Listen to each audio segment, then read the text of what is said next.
நான் அதிகாரத்தை துஷ்பிரயோகம் பண்ணல. ஒருவேளை செஞ்சிருந்தா அது எந்த அளவுக்கு தப்போ அதை விட தப்பு எனக்கு வழங்கப்பட்ட அதிகாரத்தை நான் பயன்படுத்தாம இருக்கிறது. அதுக்கு நீங்க பவர் பாலிடிக்ஸ்னு பேர் வச்சா நான் அதுக்கு ஆன்டி டெமோக்ரஸின்னு பேர் வைப்பேன் சார்.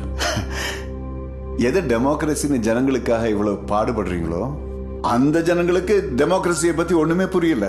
அவங்களுக்காக அதை பத்தி பேசுறது என்னை பொறுத்த வரைக்கும் பிரயோஜனம் இல்லாத விஷயம். அது யாரோட தப்பு சார்? டெமோக்ரஸிய மக்களுக்கு கத்துக் கொடுக்காதது கவர்மெண்ட் தப்பு இல்லையா? ஒரு அரசாங்க அதிகாரியாவே இருந்துகிட்டு அரசாங்கத்தை எதிர்த்து பேசுறீங்க. I don't understand. Are you for the government or against the government? அரசாங்கம்னா நான் மக்கள் நினைக்கிறேன். நீங்க அரசாங்கம்னு எதை சொல்றீங்க? அதுவும் இப்ப நான் அரசாங்க அதிகாரியும் இல்ல, உங்களால விசாரிக்கப்படுற முன்னாள் கலெக்டர்.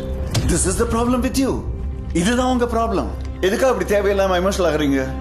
அந்த சம்பவம் நடந்த இடத்துல நீங்க எப்படி பேசி இருப்பீங்க, எப்படி பழகி இருப்பீங்கிறது இந்த 3 நிமிஷம் கான்வர்சேஷன்லயே எனக்கு தெரியுது.